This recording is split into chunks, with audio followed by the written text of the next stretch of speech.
Magandang umaga po sa lahat ng mga kapatiran nating nakikinig dito sa ating platform na GIA Global Online Prayer. Lalo na sa ating mga masigasig na mga host. Good morning everyone! Praise the Lord! Andito na naman tayo mag-aaral ng salita ng Diyos. Samahan niyo ako mga kapatid, pero bago tayo magpatuloy ay manalangin muna tayo. Panginoong Diyos, marami pong salamat sa iyo pong pagmamahal sa bawat isa sa amin. Salamat po sa kalakasan at kasiyahan ng banal na Espiritu. Lumalapit po kami sa iyo ngayon at humingi ng gabay. Pagpalain mo po ang bawat isa sa amin sa aming pakikinig ng iyong salita at pag-aaral, Panginoon. Ang karunungan at ang kaalaman ay ibigay mo po sa bawat isa sa amin upang aming maunawaan ang mensaheng nais mong iparating. At patuloy mo kaming gamitin, Panginoon, para sa iyong kaluwalhatian. Marami pong salamat, Ama, sa iyo ang kapurihan at ang taos-pusong pasasalamat sa pangalan ni Jesus. Amen. Praise God. Ang i-share ko sa inyo ngayon ay isang katanungan. Mabilis ka bang magalit? Yan. Pag-usapan natin ang tungkol sa galit. Sino ba sa inyo ang hindi na talaga nagagalit mula nang ma-born again? O, di ba? Na nagagalit pa rin tayo. May mga pagkakataon nagagalit pa rin tayo. Pero masama bang magalit? Sa totoo lang, ang paggagalit ay normal na nararamdaman ng isang tao. Kasi tayong mga tao may emosyon. Maging sa Bible, maraming mga lingkod ng Diyos ang nakaranas ng galit. In fact, kahit nga ang ating Panginoong Hesukristo ay nagalit din. Tingnan nga natin sa Mateo chapter 21, verses 12 to 13. Basahin natin sa Tagalog. Pumasok si Jesus sa templo at ipinagtabuyan niyang palabas ang mga nagtitinda at namimili roon. Ipinagtataob niya ang mga mesa ng mga mamamalit ng salapi at ang mga upuan ng mga nagtitinda ng kalapati. Sinabi niya, sinasabi ng kasulatan, ang aking tahanan ay tatawaging bahay dalanginan, ngunit ginawa ninyo itong lungga ng mga magnanakaw. So nagalit si Jesus dahil ang templo ng Diyos ay sinalaula ng mga tao.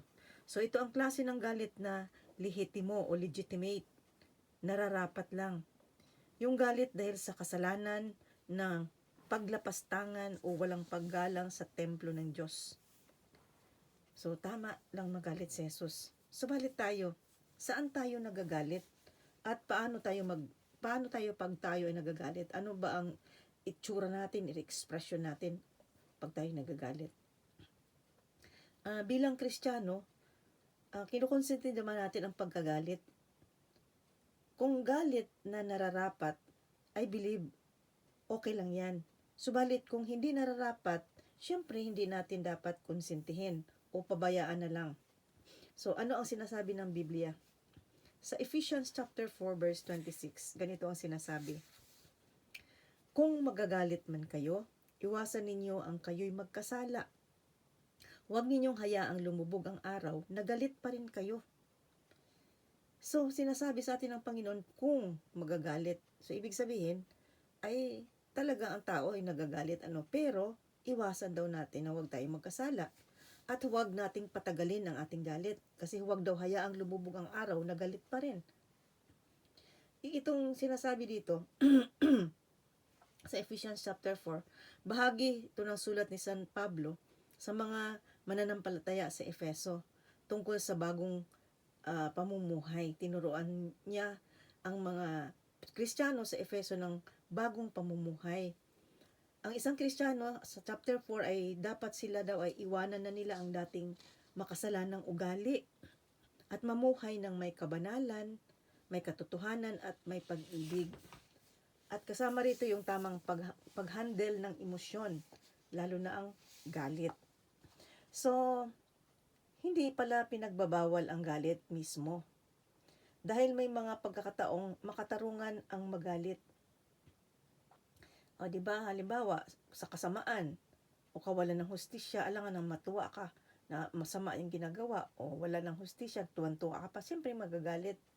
Subalit ang galit ay pwedeng mauwi sa kasalanan kapag naging mapanakit, mapaghiganti, mapuot, o matagal na kinikimkim, o kaya ay nagmumura. So pag ganun ang reaksyon, pag sa galit ay nauuwi sa kasalanan. Kaya sinabi ni Apostol Pablo na huwag hayaang lumubog ang araw na kayo galit pa rin. Ibig sabihin ay huwag patagalin ang galit o ang alitan o ang sama ng loob dahil nagbibigay ito ng pagkakataon sa kasamaan na makasira sa relasyon at sa puso ng tao. So, tingnan natin kung ano yung mga reminders o paalaala upang maiwasan ang pagiging magagalitin.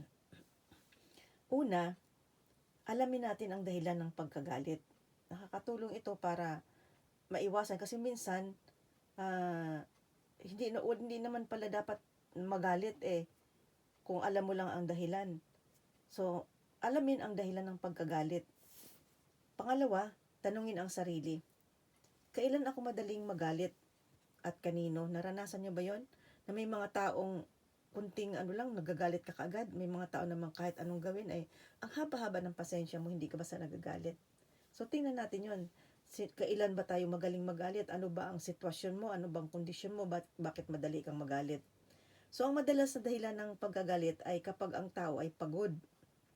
O kaya, mayroong disrespect, hindi ka nire-respeto, nakakagalit. O kaya ang ingay-ingay, natutulog ka ay ingay-ingay. So, siyempre magagalit ka. O kaya, nagsiselos. Pag nagsiselos ka, siyempre kagagalitan mo yung pinagsisilosan mo.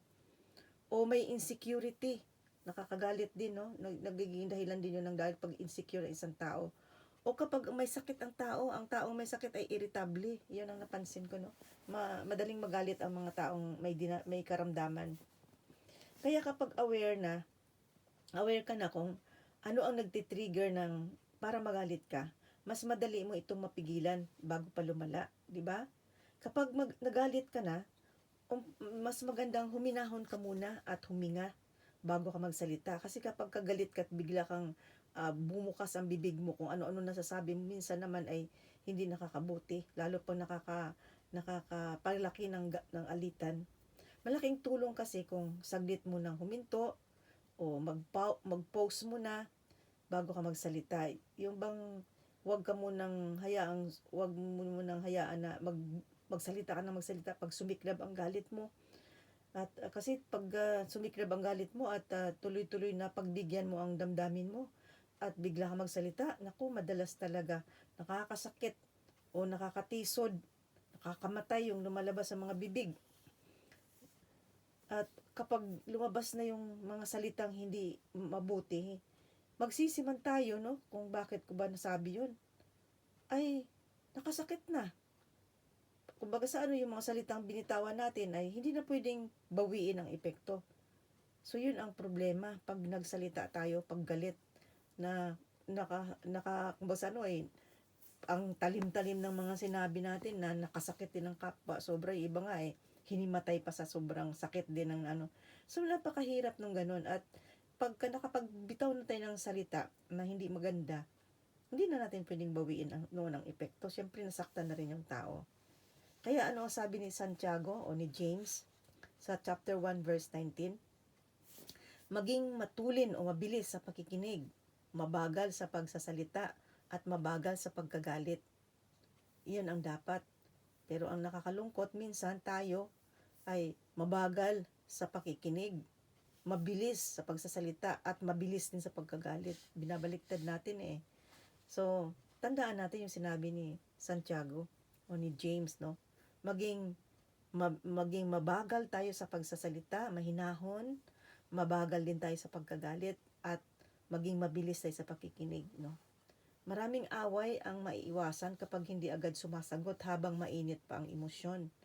Pero kapag isang tao ay galit na galit at sinupalpal mo rin, galit ka na rin, nagsigawan na, wala na. So dapat ay kalma muna yung isa pag mainit ang isa.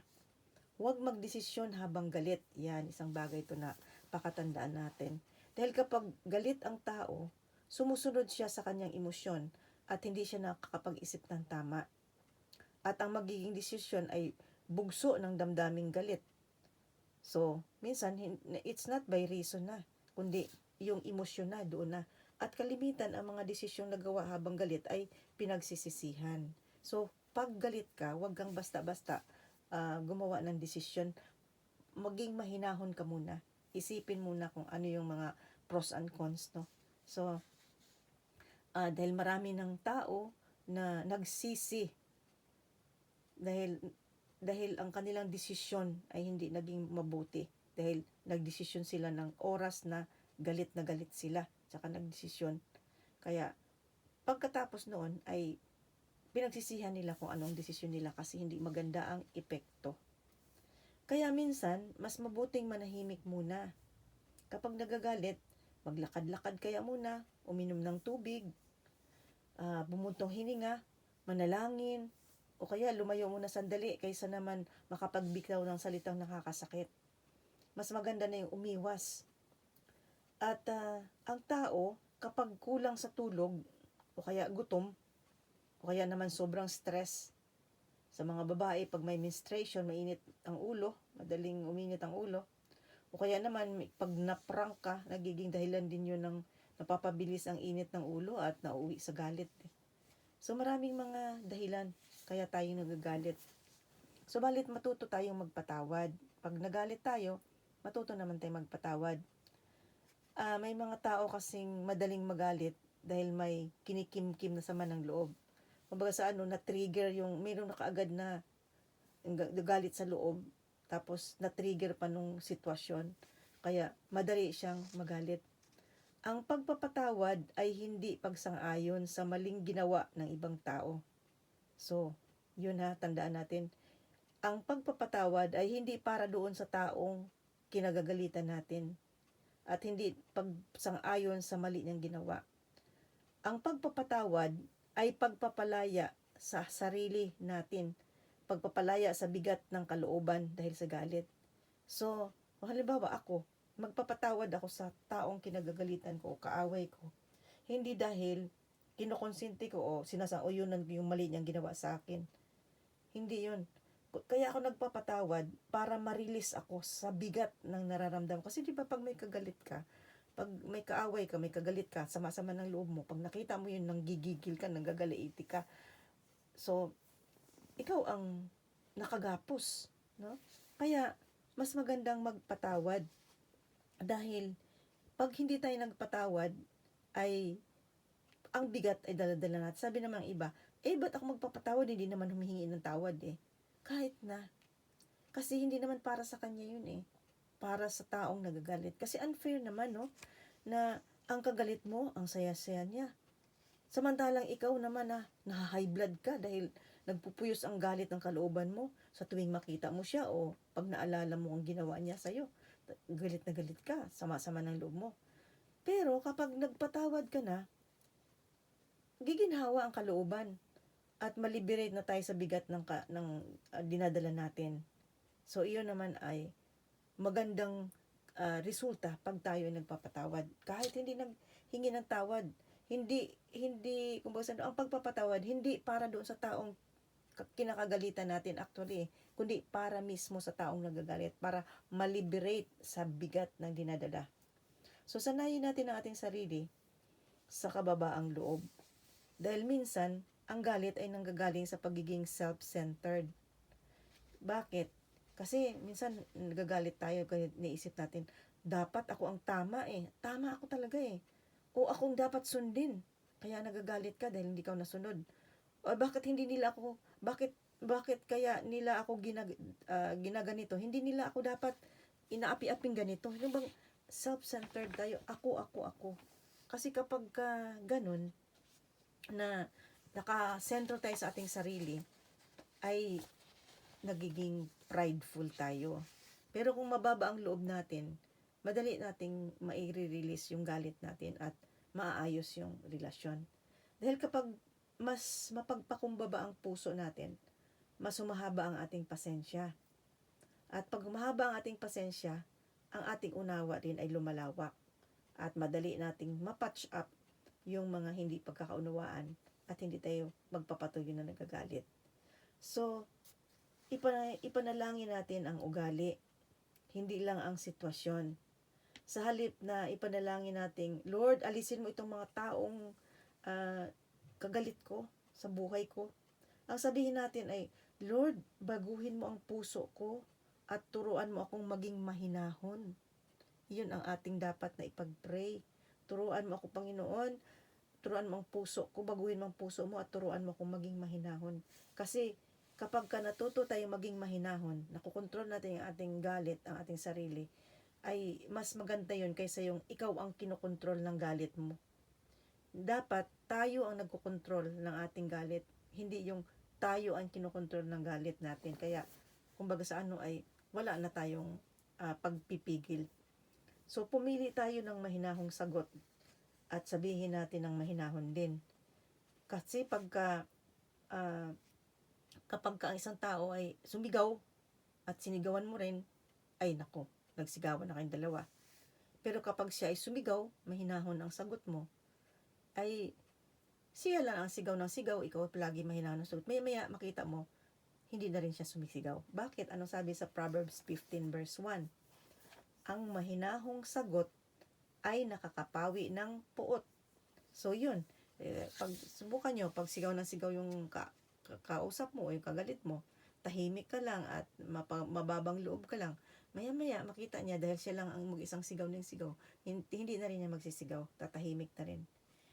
At tandaan natin na piliin natin yung mga sitwasyon o mga bagay-bagay na piliin natin o i-discern natin kung magagalit ba ako dito o hindi. Papatulan ko ba ito o hindi? Kasi hindi lahat ng nakakagalit ay kailangang patulan. Matuto tayong palampasin ang mga bagay, mga salita o sitwasyon na nakakagalit. So hindi lahat ay dapat nating patulan. Ang pag-pray natin talaga sa Lord ay humaba yung ating pasensya, lumawak yung ating pangunawa, at magkaroon tayo ng compassion. Sa halip na magalit ka, ay bigyan mo ng reason. Naalala ko nung dito sa Italia nung hindi ko pa pinagbili yung sasakyan ko noon. Pagka driver ka kasi, madaling nakakainit ng ulo eh. Yung bigla kang uunahan at muntik ka ng masagi. Nakakaano yun eh, nakakapanting ng tinga. Kung ano lang, kung yung ibang mga, pag hindi Christian, nagmumura pa yun, inaano pa, hinahamon pa eh. Iniisip ko, sabi ko siguro ihing-ihi na yun. Kaya ganun ang ginawa niya. Yung bang inaano ko siya, binibigyan ko ng reason para hindi ako magalit. Kasi nakakagalit eh. Sabi ko, siguro may problema yon o whatever. Kaya ganun na lang. Kasi kung papatulan mo yung sitwasyon, ay ikaw nagkagalan na iti ka sa galit, ay siya wala na, nakatakbo na, hindi mo na nakita kung ano na nangyayari, pero ikaw puyos na puyos pa na ang loob mo sa galit. So hindi siya maganda, it's not reasonable. So hindi lahat ay dapat nating patulan ng galit, dahil ang mangyayari, tayo lang din naman ang nahihirapan kung tayo galit na galit. Ma-high blood ka pa dyan, samantala ang taong kinakagalitan may wala na, hindi mo na nakita o hindi mo na alam. So may mga bagay na dapat palampasin natin ang ating galit.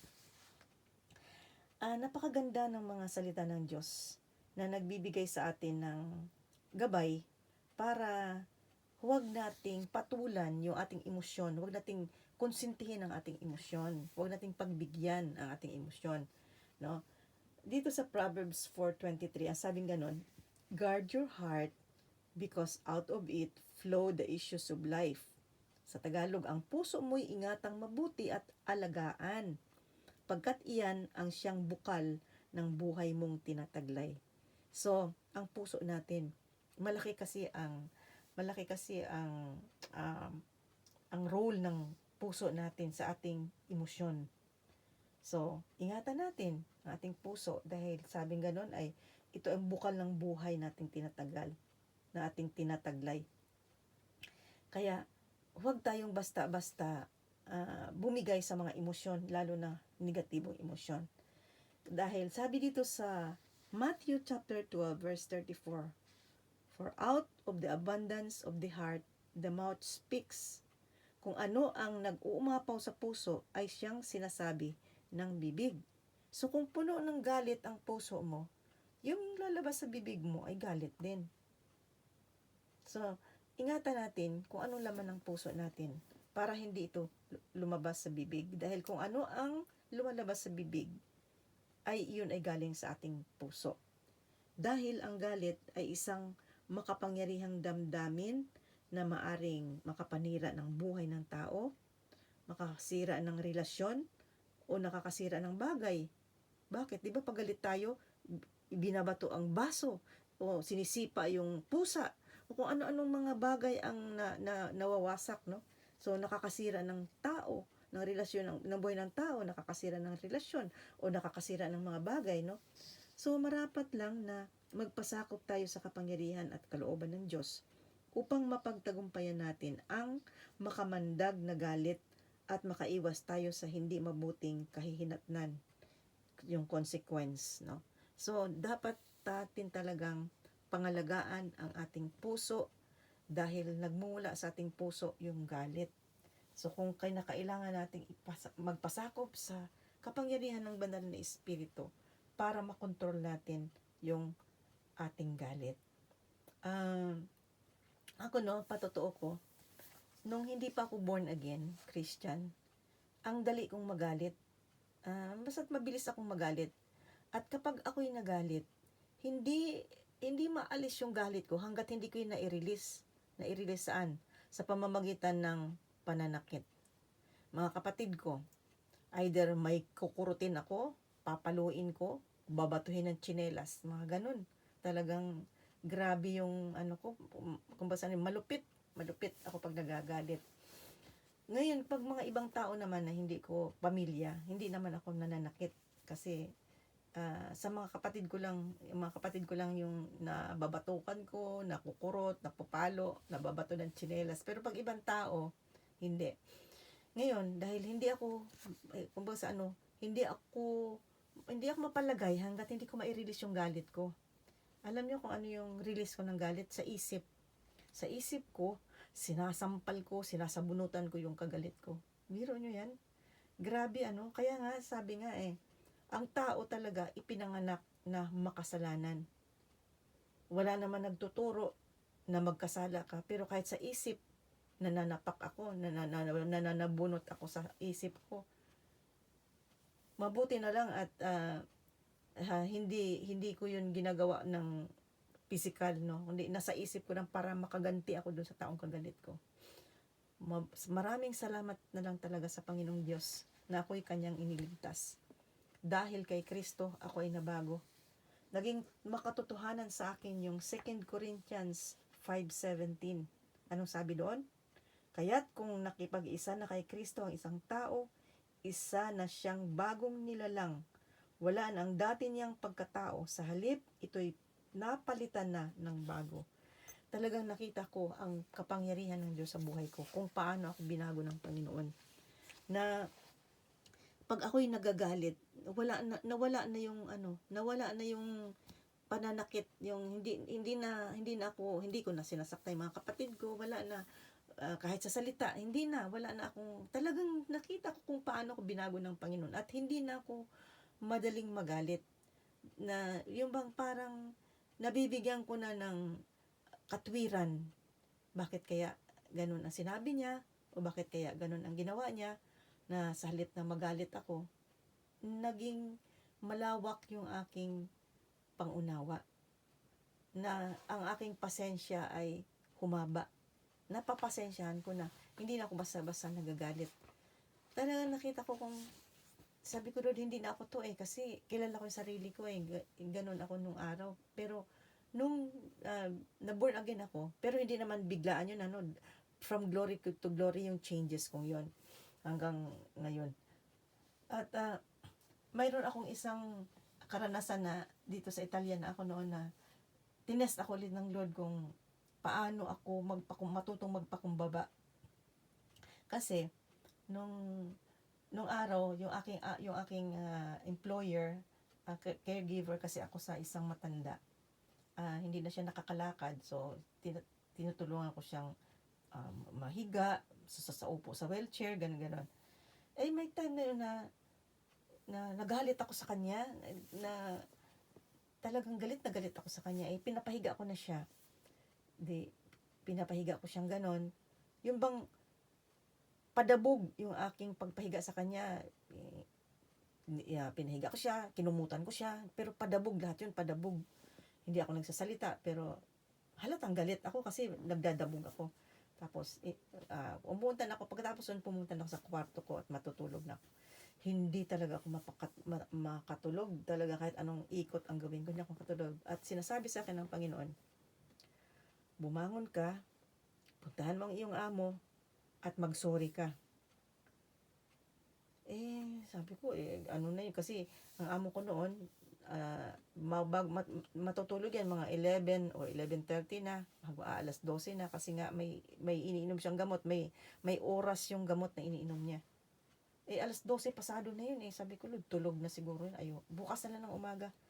Pero para talagang sinasabi sa akin ng Lord na bumangon ka, puntahan mo yung amo mo at mag-sorry ka. Sabi ko, Lord, tulog na yun. Hindi talaga ako makatulog. Bumangon ako. Nagtipto pa ako, dahan-dahan pa ako. At sinilip ko kung tulog. Ay, ang pobreng matanda, hindi rin para makatulog. Diyos ko, lalo akong na-convict. Ayun, natuto ako magpakumbaba. Humingi ako ng sorry sa kanya. Kaya pala ako nagalit, sinigawan niya ako. Hindi ako kasi sanay na sinisigawan Tapos sabi niya sa akin, Ping, sabi niya, pasensya ka na rin kung nasigawan kita. Sabi niya, alam mo kasi, sabi niya, matanda na ako. Nahihirapan akong baguhin kung ano yung nakagawian ko. Sabi niya, pagka na ano siya daw, na agitata ang tawag sa Italiano, parang na ano siya, na tense, ganun. Nagsisisigaw siya.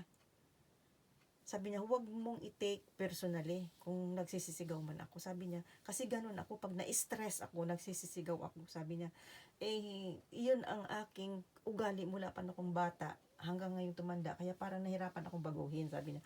So, pasensya ka rin kung nasigawan kita, sabi niya. Naalala, sabi ko, nung in-explain sa akin yon, ay di naintindihan ko. So, maraming pagkakataon, nasa labas pa naman kami ng bahay, nasa tindahan kami o kahit saan, dala-dala ko siya, push ko yung kanyang wheelchair. Nagsisisigaw pa naman, nagagalit, pinapagalitan yung mga tindera, ganun, at nagsisisigaw sa galit, nanginginig pa yun. Di parang napapahiya ako, pero hindi na ako nagagalit. Kasi naunawaan ko na siya. Dahil, in-explain niya sa akin. So, yun, inisip ko yun na sa ibang tao, kahit hindi nila in-explain sa akin, pag may mga ganun, yung nabibigyan ko ng katuwiran, kaya siguro ganito to dahil may dinaramdam o mayroong pinagdadaanan. So, nakakatulong yun sa akin para hindi ako basta magalit. Kaya yung sinabi kanina natin sa leto na, hindi lahat ng sitwasyon o bagay ay papatulan natin. Nagagalit din tayo. Dahil may mga reason behind these things. So, ang pinakamahalaga lang talaga ay yung submitted tayo sa Panginoon. I-submit natin sa Panginoon ang ating puso, ang ating isip, at maging mababang loob tayo, mapagpakumbaba. Dahil kung mapagpakumbaba tayo, madaling mawala yung galit natin. At hindi lahat ng sitwasyon ay papatulan natin. At yung hindi natin isipin na, ako, nasaktan ako, napahiya ako. Kasi, kapag laging ako, ay talagang magagalit tayo. Basta't ang isipin natin, Lord, ano ba ang makikita sa akin? Lulupalhati ba ang pangalan mo kapag ako ay nagalit at nagwala dito, nagsalita ng hindi maganda? O diba? So, ito ang mga bagay na natutuhan ko sa Panginoon at gusto ko rin i-share sa inyo para lahat tayo ay magkakaroon tayo ng victory over our own anger.